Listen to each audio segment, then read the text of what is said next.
My name's Dina Barakat. Sunny Rajwan. Lauren Tintoni. Farheen Lakhani.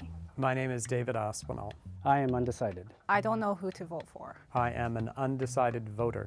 What do I care about? The increase in cost of living for families like mine. The most important issue to me is our place on the global stage.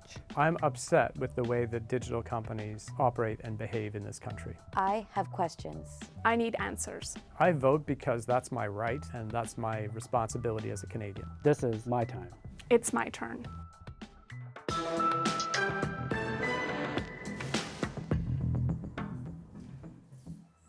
Here we are again in the National Studio in Toronto. As you know, all week we've been doing this new, different thing. We promised the election would be about you, the voters, about your questions, your concerns. So we are giving over as much of our interview time to the federal leaders, to you, the voters. Welcome to our final night of Face-to-Face with the federal leaders. I'm Rosemary Barton. In our studio, once again, undecided voters looking for answers ahead of the upcoming election. We've invited 5 of those voters to speak one-on-one with the leaders. By now, you might understand the concept if you've been watching through the week. They get 5 minutes. I don't interrupt until the 5 minutes is over, and then I can jump in and maybe help get some other answers or fact check some stuff or whatever we think we need. And joining us for our final day here, Jagmeet Singh, leader of the NDP. Good to see you. Good to see you too. Of course, we've already seen Justin Trudeau, Andrew Scheer, and Elizabeth May, and you're our last guest. Thanks for making the time. We appreciate it. My pleasure. So just so everybody knows at home, we gave you the first name of these lovely questioners, their hometown, general topic, but otherwise you're on your own. All right. Those are the terms. Each participant gave us a quick video that they shot to introduce themselves to all of you. So let's start the clock. Here we go. Hi, my name is Lauren Tintoni. I'm married to an Italian immigrant and we have a 3.5-year-old son. My biggest concern is childcare. That's because as a small business owner, I was never given a penny for mat leave, and since I couldn't afford childcare, I had to bring my baby to work with me. I would love to give my son a sibling, but we haven't been able to because we can't afford the high cost of childcare. I don't know who I'm going to vote for because politicians make so many empty promises.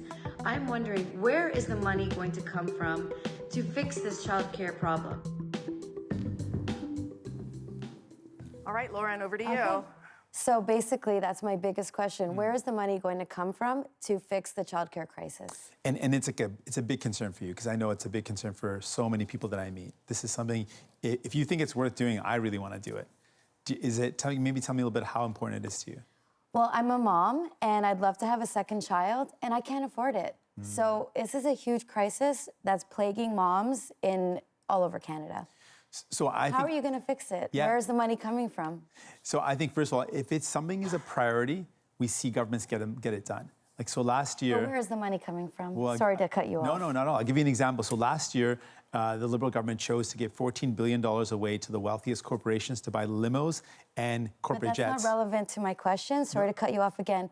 Where is the money coming from? This $10 billion, where is it coming from? So mine is coming from different choices. So we wouldn't choose to give billions to billionaires. We'd give it to childcare. We'd invest in childcare. The second thing we do is, so we have limited resources. We take it very seriously. We make better decisions. So one is we choose to give to people, not to billionaires. The second thing is we'd ask for more revenue. So the revenue that we're going to look at is the wealthiest in our country don't pay their fair share. So there's offshore tax havens that are $23 billion that we're losing. I'm going to have to cut you off again. I'm sorry. I'm just wondering where specifically you are going to find this money and then where you're going to put it.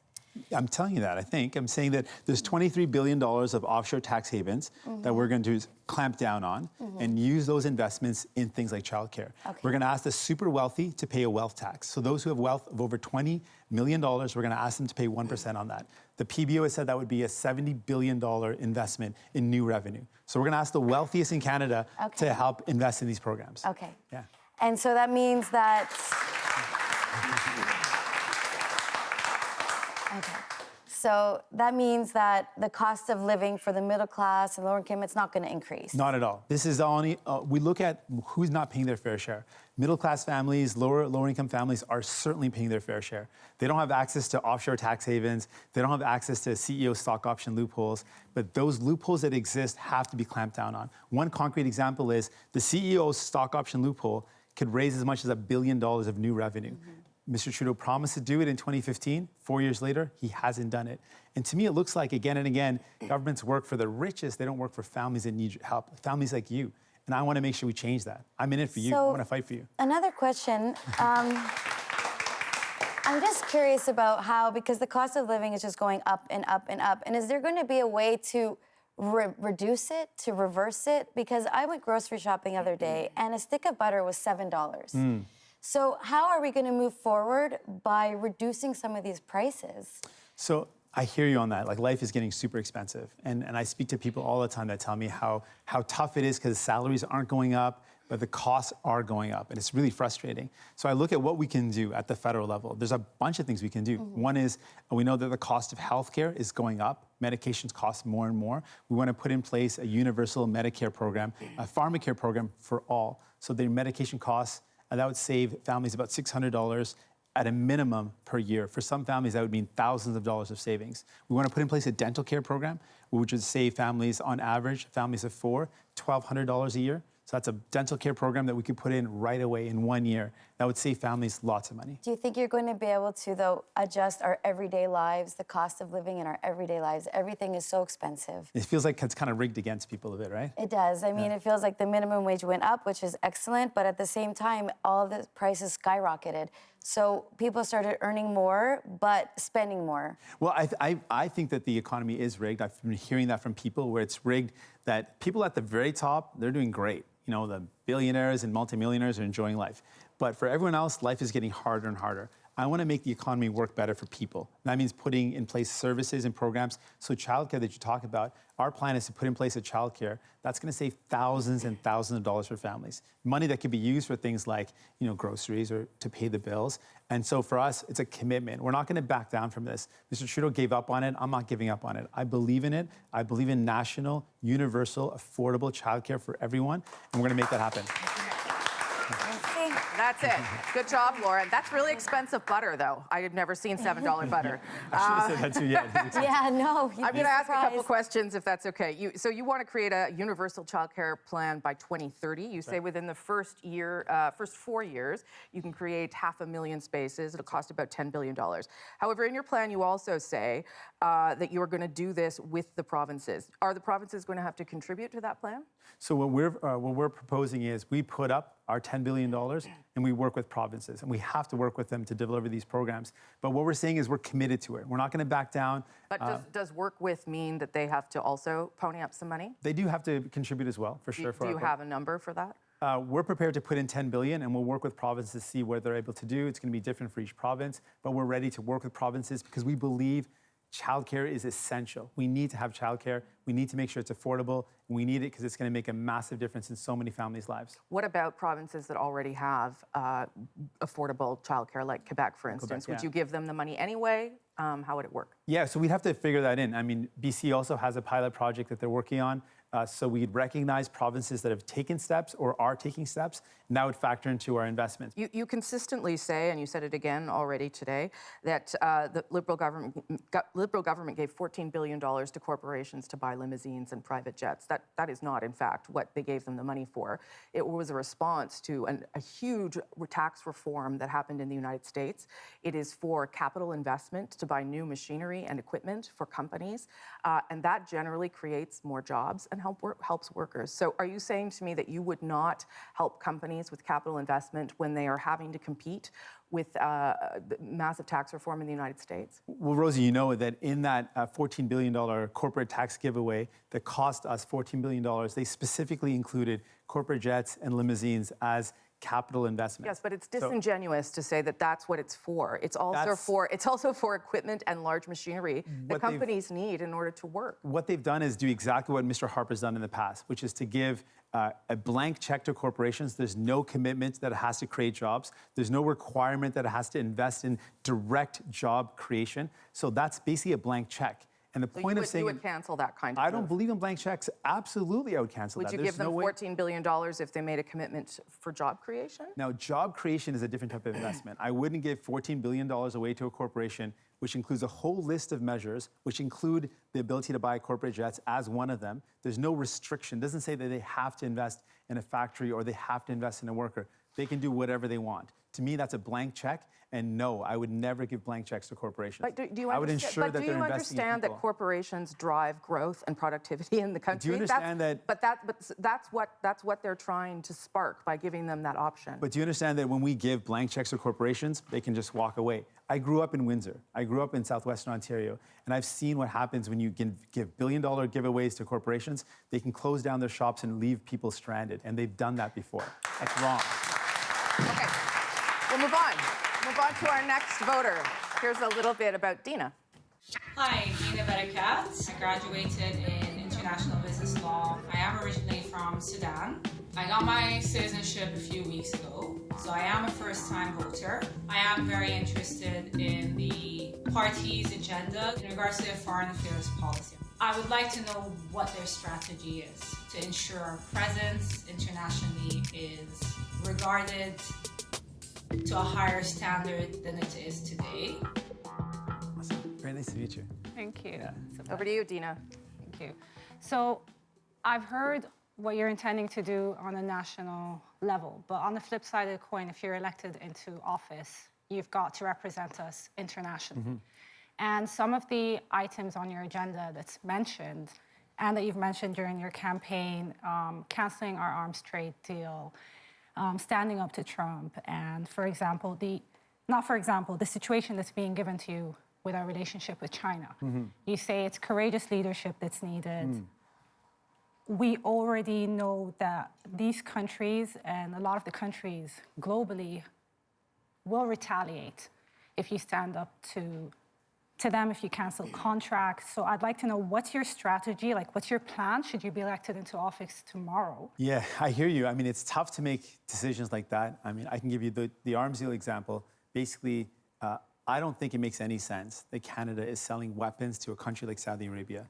When Saudi Arabia has been implicated in the killing of a journalist, they've been implicated or they're involved in a killing of people in Yemen, and the human rights track record of that country with respect to its own people is so horrible. And I agree, like I'm with you in the sense of like, let's cancel all arms deals, but how are you going to handle, that's a very powerful player on the global stage. That's the leader of the Islamic world. How are you going to handle the retaliation that can come from them or from their allies, and also honor the commitments of what you're saying you want to do internationally as Canada, as the consensus builder, which I believe is Canada's role so far, because you do need their support to be able to go into these countries and increase women's rights or women's education.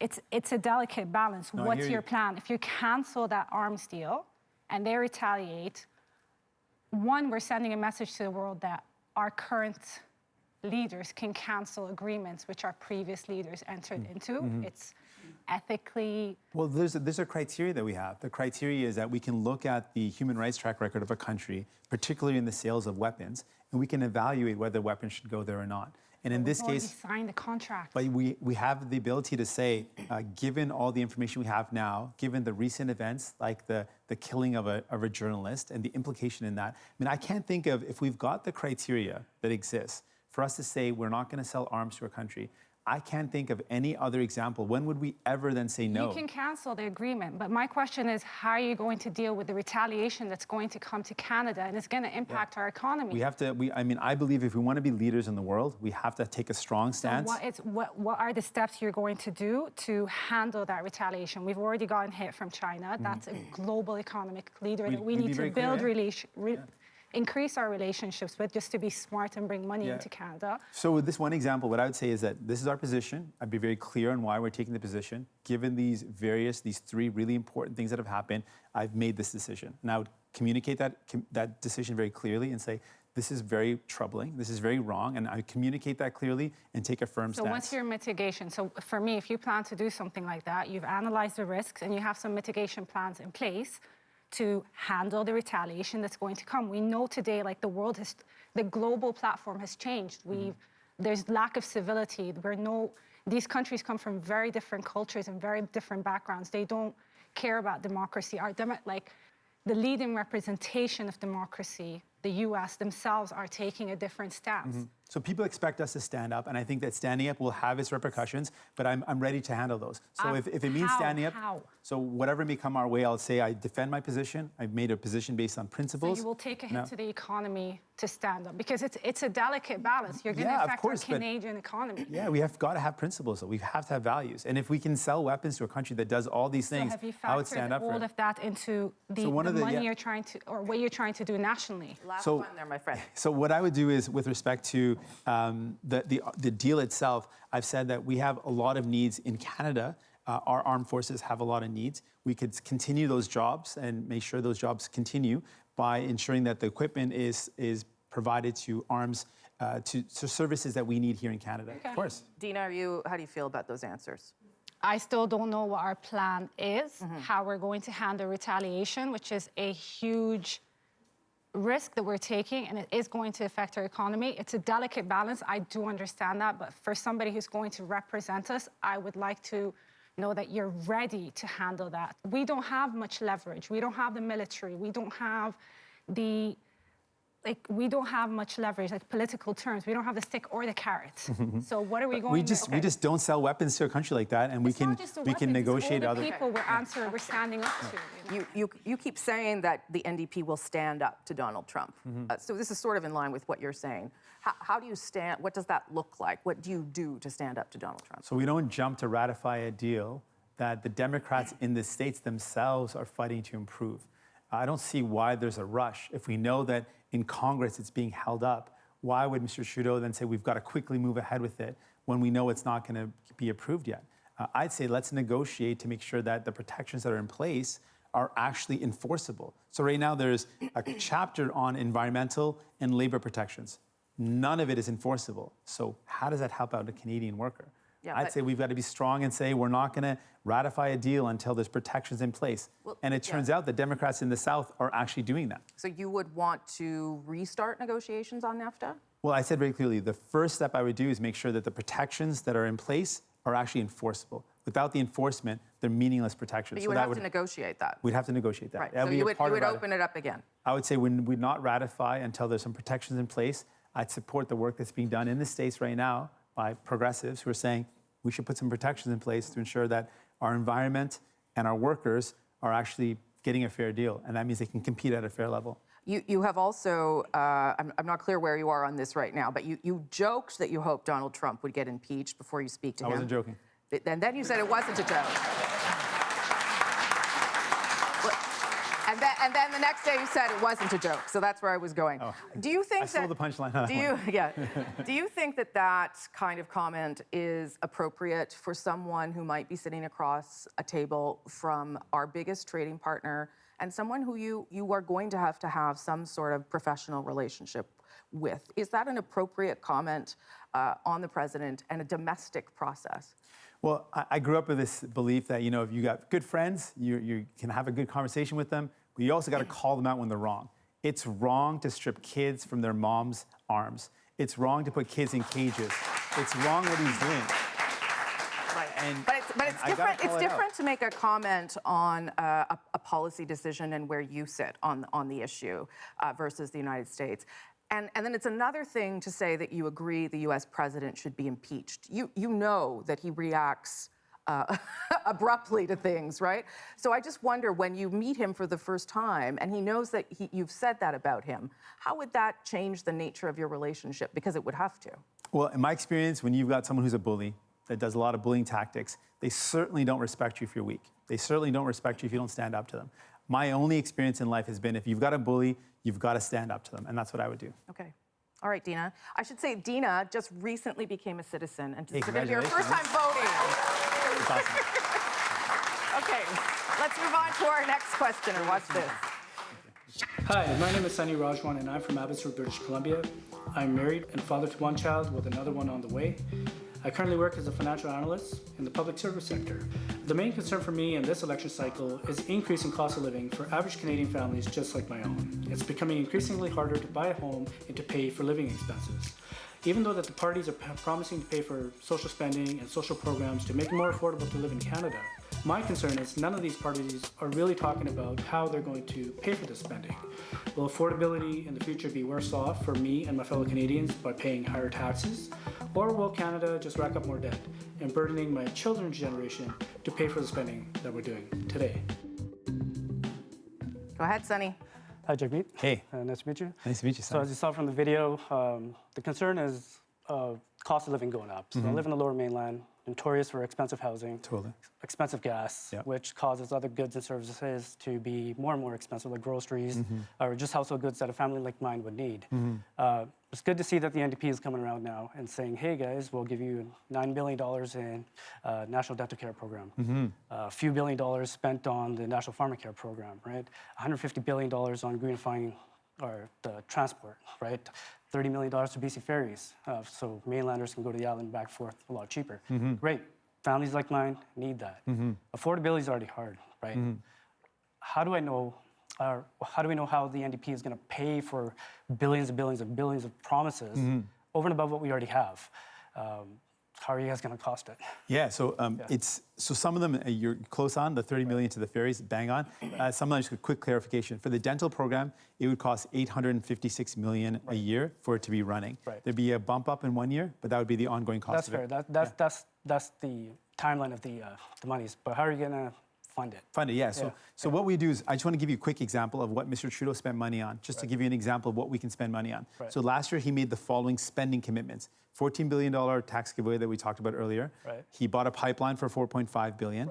And he waived $6 billion in corporate loans. So that's just 1 year's spending. He effectively spent close to $25 billion in spending commitments. So then can you say... I wouldn't make those decisions. So I'd make different decisions. I wouldn't give...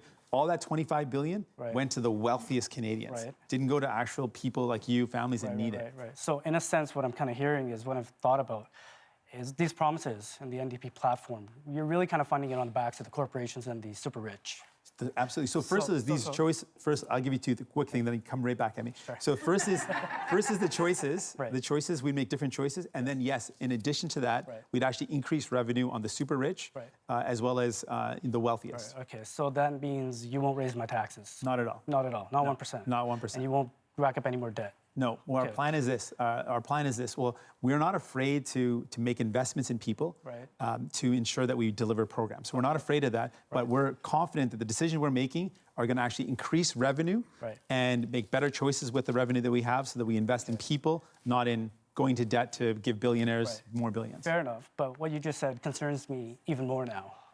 Because the last time I checked, we work in a capitalist economy, The rich want to get richer every day, Corporations are in for the bottom line. Corporations employ the middle class, like myself. If you jack up the taxes even more on them, sure, they'll pay it, but down the road, they'll say, hey, we're leaving. We're going to go to a better tax jurisdiction, like let's say the US, and we're going to cut jobs. We're out the door, Then I'm scared that Mr. Jagmeet Singh and the NDP are going to show up at my door and say, hey, remember all those promises you gave us? Pay up for them now, and then, hey, maybe not gonna happen. I'll tell you why, though. But the thing is, it's kind of playing Robin Hood in a way, Taking from the rich, giving it to us. I believe in that. I believe in taking from the rich, for sure. But we're not a socialist economy. The corporations aren't in it to play a charity game, But I think they should pay their fair share. They should be, but that's not how economics works, I'll give you a couple examples, though. So for a 1% on the wealthiest, so those who've got wealth of over 20 million, we want to put a 1% tax in place. So people ask, why 1%? Why not 5? Why not 10? The 1% is because we found the PBO costed this out. They said it would cost more for people to move their money than to keep it in their jurisdiction. So that's why we kept it at 1%. So we're on top of that. We don't want them to be able to move it around. I'm going to move on to my next question. I'm a big believer in the science behind the climate change. We need to do something about the climate right now. We're going to reach levels of carbon emissions where it's going to be impossible for us to reverse. The children are going to suffer, and I don't want them fighting for resources like water or energy. We need to save the planet, and that's a term, but we really need to do something now. I agree. On the flip side of that, I was in Calgary during the oil downturn. I was affected deeply. We just had a baby, bought a house, worked my butt off to buy the house, lost my job, wife lost her job, in-laws in Edmonton are all hurting, friends in Calgary have lost their jobs. Your stance on the pipeline is a hard no. A hard no shows me that you're turning your back on those Canadians. That's what it feels like. Why doesn't the NDP just phase off the pipeline versus, nope, too bad, so sad, we're going to go green? Are you going there because that's where the votes are and that's a hot topic right now? or why not phase off and help the Canadians that are suffering? Because that's what the NDP is about, isn't it? Sure. I don't know if the votes are there or not, to be honest with you, because people will say polling goes this way and that way. It's not really clear. I just know as a value, to me, it doesn't make sense to put the whole coastline at risk, the Indigenous communities that are, their rights are being infringed on. Right. It's diluted bitumen, and we don't know how to clean it up if there's an oil spill. So for various reasons, I've said no to that project. But I want to say yes to workers, because I know what you're going through. I've heard the same stories from so many people. Right. And I know this hasn't just happened now. In the past, in Edmonton, I have a friend, I was friends since 20 years ago. Right. And the same thing happened back then. That busts and booms happen again and again. And workers can work so hard, no matter how hard they work, they go through periods where they lose everything and they gain everything. But this time, everybody's saying, forget the pipeline, forget it. Too bad, right? No, but what I want to do is our plan to fight the climate crisis is a jobs plan as well, because we cannot ever forget workers. So what we're committed to doing is this. Workers should not have to have an economy that's so volatile, that's so unpredictable. I want to give more stability and more predictability. How are you going to do that? So there's a whole host of measures. We want to make investments in clean energy. We want to make investments in retrofits. Right. We want to put all the skills and talents that we have to an opportunity where they can create long-term jobs. Right. We can do that. Just to be clear for Sunny, though, with the expansion of the TMX pipeline, the part of it that we already own, the old pipeline, what do you do with that? Do you try and sell it? Do we keep it? And then do you continue with the expansion? So no to the expansion. That's been my clear position on that. With respect to, so I want to make sure there's transitions in place and supports in place for workers. We've got a whole host of measures for that. Changes to EI, changes to support people for training, for opportunities for work, and injecting in 300,000 clean jobs. But do you sell the part that we already own? The part that we already own, what I would do is to do an analysis, a forensic analysis of what we actually have to understand what the asset's worth. I don't have the details. I don't know what it's exactly worth right now and what's the best decision to do with that. But I can make it clear, my investments in the future would go towards clean energy. I would end fossil fuel subsidies right away and invest in renewable energy. So that I'm glad you brought up the fossil fuel subsidies, because there's also been subsidies to the LNG project, $275 million. It's a project that you've supported in the past. Why are you okay with subsidizing that project and not fossil fuel subsidies? So my principle is this. Day one of a new Democratic government, I end all fossil fuel subsidies. And I don't want to spend any extra money on any fossil fuel company. So if there's penalties, I want to make sure I'm spending the least amount so that there's no public money going towards fossil fuel sectors. What about liquefied natural gas? Why are you comfortable with that? I'm not comfortable with any form of carbon. The future of our planet has to be a planet where we're not using carbon for fuel. So why not cancel those subsidies then? So that's what I'm saying. What I would do immediately with our federal powers is to end all subsidies to any including this LNG project in British Columbia. So to any fossil fuel sector, and I would look at if there's penalties in place. I certainly don't want to pay more billions to a company on penalties. Okay, Sonny wants 5 more questions. He's not getting them, though. Here's our next voter. Watch this. Sorry, man. My name is David Aspinall. I'm married with 2 daughters at university. I live in Montreal. Together with my wife, we own and operate an internet business, and we contribute a lot to the local fabric in terms of jobs and opportunities for people in our neighborhood. I'm undecided as a voter because I haven't yet heard from the leaders of the political parties a clear vision about how they're going to deal with the challenges related to new technologies. Okay. All right, David. Hi. Hi. So I'm from Montreal, and I own a business together with my wife. Oh, nice. Yeah, and we started it, my wife started the business 15 years ago from our basement. Congrats. That's we never took money from government. We did everything on our own. And it's tough because today digital technologies are getting increasingly, down to the few players that really control and shape what's going on. So, I have some reservations about that and some concerns. And unfortunately, I think our government has been asleep at the switch. And they haven't really considered, beyond tax issues, which is a real problem. They haven't considered the impact on small businesses as well as larger businesses. So, you just need to go to any mall and you'll see how many vacant spaces there are. Right. And, you're just waiting for the next, shoe to drop because there's going to be another bankruptcy because Amazon has essentially wiped out this business. Yeah. But my concern isn't just about how these companies are robbing from our country's treasury. Right. I'm worried about how they're robbing our resources, how they're robbing consumers, and nobody's actually kind of even thinking about that. So the fact that this is just coming up on the campaign trail tells me that we're behind the curve.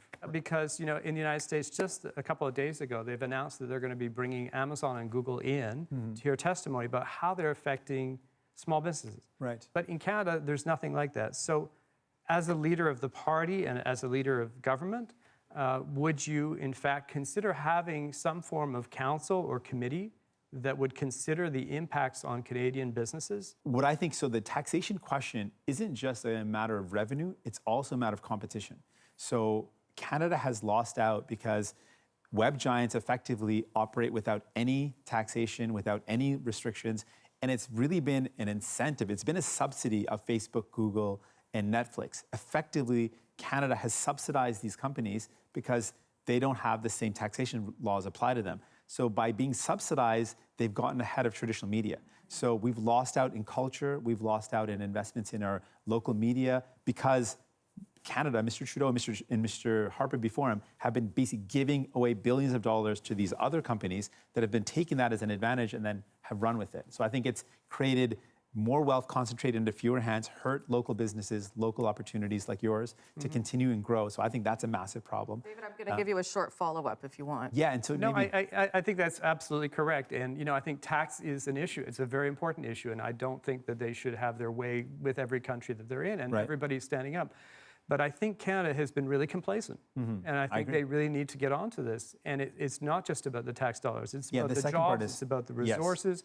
It's the way that they're crushing businesses. And, we cannot wait for somebody else to give us a model or a strategy. Right. So what I haven't yet heard is, would you commit, for example, to have some form of commission that would look at this? Yes. To stimulate job growth, to actually develop some resources locally? Yes, absolutely. So what we do is, I think that with the new advent of technology and e-commerce and the consolidation of power basically in a couple of handful of web giants, it's hurt all other forms of competition. So I would look at what the impact has been on giving them that massive subsidy and how that's hurt businesses and how we can actually support local businesses growing. I think we absolutely need to have that conversation, and I'd be committed to making decisions that benefit small businesses over these powerful web giants. Okay. I'm absolutely committed to that. I'll insert myself if I can, David. So just to be clear, you also have a plan to tax the digital giants, the same as the Liberals. Is it a different level of taxation? Is it the same idea? It's they should be on the exact same level playing field. What the Liberal governments are proposing is just a kind of a general couple percentage point tax. I'm saying whatever a local player would have to do, that is what a web giant should have to do. Your large business corporate tax rate. Exactly. They should be paying the exact same amount. There's also an exemption now if you advertise, if you're a company and you advertise through one of the web giants, essentially there's a loophole, you don't have to pay any tax. Any tax. So, none at all. No, it's ridiculous. So it's incentivizing people corporations to invest in advertisements on web giants as opposed to local companies. I would end that. That is wrong. You would also, though, roll back big business corporate tax rates, right? From 2010 rates, yeah. Yeah, from 15 to 18%. Are you not worried, again, looking at our neighbor who is, slashing taxes and trying to make things easier to bring businesses back to his country, are you not worried that that move would do the opposite, would push investment out of Canada? Well, I look at... What would you do to counter it? Yeah, no, so I look at those decisions. It would be going back to 2010 rates. So it's not super dramatic. It's important, it's bold, but it's going back to rates that we've had before. But I look at the decisions that companies make to invest in a country.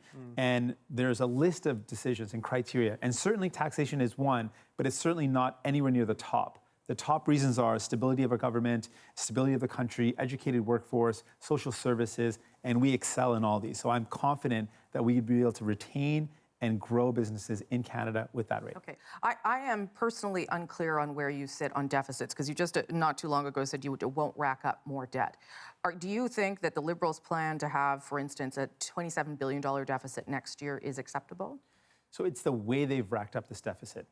They've been investing in basically billionaires. They've been giving away billions of dollars to the wealthiest. I think that's wrong. They've actually taxed the wealthiest in Canada. They haven't. Effectively, 2017 Statistics Canada reports that the top 1% under Mr. Trudeau have paid less tax and have gained more wealth. I'm asking what you're interested in terms of deficits. Are you going to go into deficit, or do you have a pledge for a balanced budget? So my pledge is this: I would be very prudent and responsible with the resources I have. I wouldn't give away billions to billionaires. I would invest in people. I would increase revenues to pay for my programs, but I certainly wouldn't commit to any austerity. I would never cut programs. I would invest in programs. And I certainly would not give billions away to billionaires, so I'd increase revenues. Where's the answer, though, to that question? Are you planning to balance the books, or are you going to also carry a deficit? So I want to live within my means. I believe that's important. Canadians expect that. But I don't want to, I want to be very clear. I wouldn't be running a deficit like Mr. Trudeau to give away billions to billionaires, which is what he's been doing. And I certainly wouldn't cut services. So I would look at our financial situation and be prudent and responsible, but I would invest in programs that help people. So again, just so we're all clear, you're willing to have some sort of deficit, just not as big as Mr. Trudeau? I would do it for different reasons. So if it comes to a point where I have to make an investment and it means, going into deficit, I would only do that to develop and to deliver programs like childcare, universal health care, pharmacare, dental care, not to give a massive tax break to the wealthiest. Okay. David, we're going to leave it there. Let's move on to our last voter. Thanks. My name is Farheen, and I live and work in downtown Toronto. I work in the financial services industry, and I'm Pakistani Canadian. I've been in Canada for 12 years. In my spare time, I volunteer with various organizations. I'm passionate about empowering women as well as working with marginalized communities. Historically, I voted Liberal. However, for the past couple of years, I voted NDP. This year, I'm undecided, and I'm not sure who I'm going to vote for. I'm going to start with a positive. Sure. As a person of color, it makes me very happy and I'm very hopeful about Canadian politics to see you on this platform. Mm-hmm. I am an NDP supporter, so I align, and my value system aligns with the platform. Mm-hmm. Where I struggle with is with your leadership credentials. So we've seen that you've not been able to create momentum, you've not been able to galvanize the party, and that's shown up in the low fundraising numbers. There's debt within the party. We've seen high attrition rates. A lot of MPs have not come back to run. And we've seen that in the lower poll numbers. So how can I feel confident in your leadership that you'll be able to represent me, that you'll be able to represent all Canadians and execute on the vision that you've set out? So there's a lot of different areas there I got to tackle. So I believe in Canadians wanting someone that's on their side. And then in terms of kind of where we're at, it took us some time to get there. But if you look at our candidates, I'm really proud of the fact that we worked hard. And we have 49% of our candidates are women. Right. It was a commitment for me. I wanted to make sure we changed the status quo, kind of the way things were done, the old boys club in Ottawa, which was mostly men. Right. And if we want to change that, we have to change it with our candidates. Right. So in a lot of examples, some of our veterans moved aside for young women to come up. Right. So in Victoria, we had a great MP, right. A lawyer, who stepped aside. And now in his place, the candidate is a young woman city councillor. And I'm proud of that. And he's proud of that. That's a great story. That's exciting. But so 1/3 of MPs who ran in 2015 didn't come back to run in 2019. And a lot of people have said that you've not been able to bring your own party together. So how can we have faith in you to bring other parties together around the table? Yeah, I can give you some more examples. So in Nathan Cullen, great champion who's not running again. Right. He stepped aside, and now the mayor of one of the largest cities in his riding is running. Right. And Nathan Cullen is still helping. And the new candidate, Taylor Backrack, is running. In Hamilton, we have an elderly man who's amazing. Dave Christopherson fought really hard, fought for most of his life as a city councillor, as an MPP, and then as an MP. Right. And he stepped aside now, and in his place is a young racialized man, Matt Green. Right. And so I'm proud of that. I think that's great. That shows renewing of the party. That shows excitement. Right. New people are coming up who are elected, who are passionate, and that's an exciting, and the veterans are still helping them out. Right, so I hear a lot about diversity and inclusion within your party, which makes me really happy. However, I feel you said the right things, especially around the blackface scandal. I felt your message really resonated with me and a lot of other Canadians. So I think you showed really great leadership. However, when it comes to action, like for example, Bill 21, I felt you didn't have the courage to take action, that you really shied away from actually standing up. So again, that raises question to me about your leadership. I don't know if you saw the video yesterday, but my whole life that was unfortunate. My whole life is an act of defiance to an idea of discriminating people. I go to Montreal, I go to Quebec. No other leader can go there and have to face people calling them out for the way they look. Right. But I'm not afraid of that because I know many Canadians face that every day. People are told that they don't belong because of their gender, they're told they don't belong because of the color of their skin or who they are, their sexuality. And I go into places and say, hey, I'm not just trying to become, I'm trying to become the prime minister of this country. And look, I got a beard and a turban, and I want to fight climate crisis, and I want to build a better country. And my presence on the political platform is an act of saying, hey, we don't have to divide people based on the way they look. And I agree with you on that. I agree with you on that. If I could just get in on the action piece, like, right, taking action on Bill 21. I'm not a lawyer, but I really want to know. I'm sure there's a federal government can do something to, influence that Bill 21. Yeah, so right now there's a court challenge going on. And that court challenge is very important. I support the right to challenge it in court. And that decision is going to be very important. I don't want to interfere with that decision, but what I want to do is I want to win over the hearts and minds of people. I'm going to Quebec regularly. I'm going on TV regularly. Every question I get when I go to a scrum or when I'm interviewed in Quebec is about Bill 21. So I have to continue to say, hey, listen, clearly I'm against the bill. I don't believe,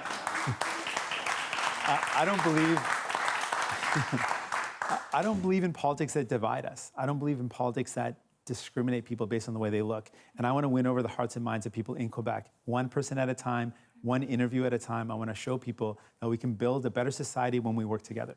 Good job. Yes. I'll keep going if you want. So much. Thanks, Farheen. Thank you, Farheen. They're all good, right? Everyone My good. job's in Everyone- jeopardy, everyone probably. did good. I was glad Farheen brought up the video that I'm sure if you haven't seen it, a man... Yeah, I brought it up, actually. Yeah, oh, you brought it up. Okay. Your reaction was, I'm not sure that I could react like that. So I wonder, do you ever get angry when those moments happen? When I was a kid, I got angry a lot. Yeah, I had to put up with a lot of bullying, and I defended myself, and I was angry. As I grew older, though, my mom really taught me this idea that we're all one, we're all connected, and something that I really believe in is trying to find the shared humanity, even in moments where it's very difficult.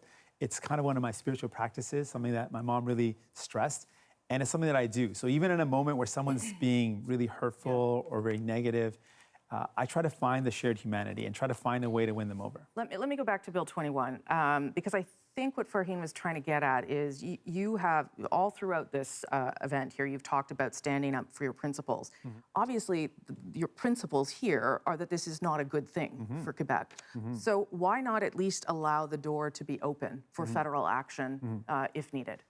Well, that's always going to be an option that remains open. There's a legal option for that. What I'm focusing on and saying is this. My focus is, one, there's a court challenge going on right now, and that court challenge is an important court challenge, and I don't want to interfere with that. What I want to do is I want to win over people. And I go to Quebec, I campaign in Quebec, I speak to people. You're not going to overturn legislation, with all due respect. Just this morning, the Quebec minister said the law on secularism is part of the Quebec identity. So you might win them over one-on-one, but what are you willing to do legally to get rid of that? I don't accept that that's the only way to tackle something. I believe that the way to tackle a problem is you go there where the problem's happening and you say, hey, I know, but I'm a guy with a beard. It's a law, Mr. Let me finish. Yeah. I'm a guy with a beard and a turban, and I want to fight to protect the environment. I believe in a woman's right to choose fiercely and firmly. I believe in the right to die with dignity. I believe in same-sex marriage. I believe in these things to my core. Right. And I'm in Quebec telling people, listen, this is not the way to go ahead. It doesn't make sense to determine someone's acceptability in society based on the way they look. What would you demand in support of a minority government? Should you hold the balance of power? What is the issue for you that has to happen? What's the one thing? Three things, I think. It's healthcare. I want to expand healthcare to include pharmacare for all in the dental care program.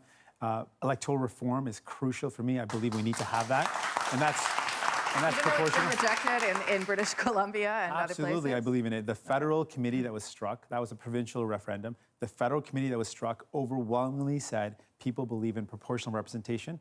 Mixed member is the form that I like, and I would push for that. I want to fight for the climate. I want to fight against the climate crisis and commit to that. So you couldn't support a minority conservative government then? No, and I've ruled that out. I've made that really clear for a number of reasons. They're not clear on a woman's right to choose. They don't understand the climate crisis. They're not even clear on LGBTQ communities' rights. For those reasons, I've said very clearly no, I would not support. Would you do that on an issue-by-issue basis? I believe in, so I have to frame it this way because I'm running to become Prime Minister. So if anyone wants to support me in implementing universal pharmacare, the daycare plan we have, the dental care plan we have, then I would take their support. Let me end on the same question that I'm asking everybody, and that is, what is the quality, the one quality you personally have that would make you a good Prime Minister? It's just that I've seen some of the struggles that people go through. I've lived them in my life, and I feel like it's enough of having governments in Ottawa that work for the rich, that work for the powerful. People need someone that's going to work for them. I'm not in it for the rich. I don't work for the powerful. I work for all of you, and I want to make your lives better, and I'm committed to doing that. Okay. Mr. Singh, thank you.